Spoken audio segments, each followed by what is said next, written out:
اس شخص نے زکوٰۃ نہیں دی، یہاں تک کہ روایات میں یہ ملتا ہے حضرت عمر فاروق رضی اللہ تعالیٰ عنہ کے زمانے میں ایک طوفان ایسا آیا کہ اس کی ساری بکریاں مر گئیں، پورا کا پورا ختم ہو گیا، اور یہ جیسا تھا ویسے ہی ہوا، اور نفاق کفر کی حالت میں اس کی موت ہو گئی۔ میرے عزیزو، کبھی کبھار مال اللہ اور اس کے رسول سے دور لے جاتا ہے، اسی لیے قرآن نے کہا انما اموالکم و اولادکم فتنہ، تمہاری اولاد اور تمہارا مال تمہارے لیے آزمائش ہے۔ اللہ تمہیں یہ دے کر آزماتا ہے کہ جب میں تجھے مال دے دوں تو میری بارگاہ کے ساتھ لگا رہتا ہے، یا پھر چھوڑ کر کے دنیا کا تو طلبگار ہو جاتا ہے۔ عزیزان گرامی، سیدنا عمر فاروق رضی اللہ تعالیٰ عنہ کے گھر میں جب کبھی تحفے آتے، دولت آتی تو رونے لگ جاتے، رونے لگتے۔ آج دولت کی کس کو ضرورت نہیں ہے، ہم کو بھی ہے، آپ کو بھی ہے، ہم کماتے ہیں گھر چلانے کے لیے۔ امیر المومنین عمر فاروق رضی اللہ تعالیٰ عنہ کے گھر جب کچھ بڑا تحفہ آتا یا دولت آتی تو رونے لگ جاتے، پوچھتے کہ کیوں؟ فرماتے ہیں دولت جب بھی آتی ہے تو ساتھ میں اللہ کا امتحان بھی آتا ہے، مولا مجھے آزمانا چاہ رہا ہے، کہیں میں اس کے جمع خرچ کے حساب کتاب میں اللہ کی عبادت کو نہ بھول جاؤں۔ ہم نے دیکھا ہے حساب کرتے کرتے تو رات گزر گئی، 2 رکعت پڑھنے کی توفیق نہیں مل سکی۔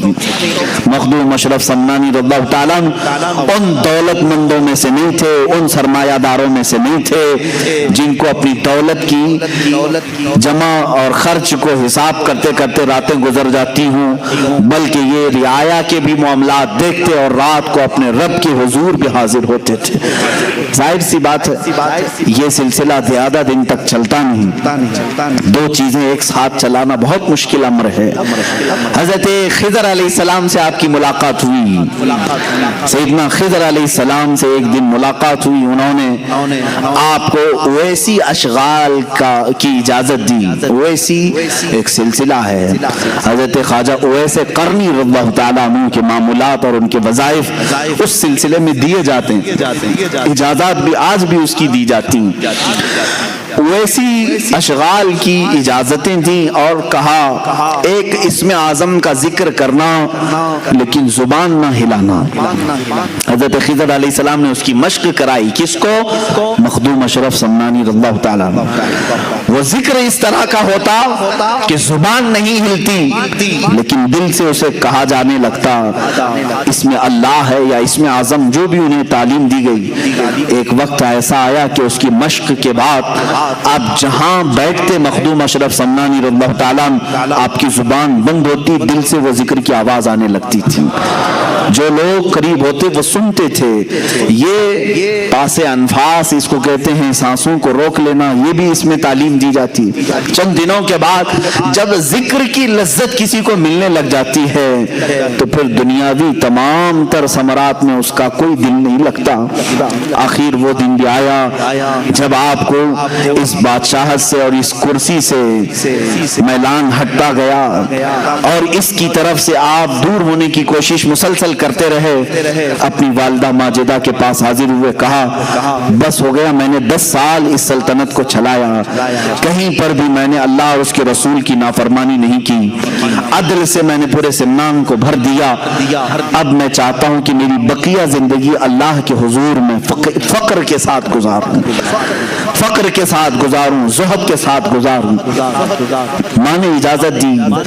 حضرت مخدوم اشرف سمنانی رضی اللہ تعالیٰ عنہ جیسی ماں سے گفتگو کرتے، دوسرے ہی دن رعایا کو طلب کیا، سارے سپاہیوں وزیروں کو، اور سلطنت کا یہ پورا مجمع جب جمع ہوا تو آپ نے علل اعلان اپنا تاج نکال کر اپنے چھوٹے بھائی حضرت سید محمد عارف رحمت اللہ تعالیٰ علیہ کو پہنایا اور کہا میرے بعد اس تخت کے جانشین یہ ہیں۔ ان کے چھوٹے بھائی تھے، آپ کا نام اشرف تھا، ان کا نام عارف تھا۔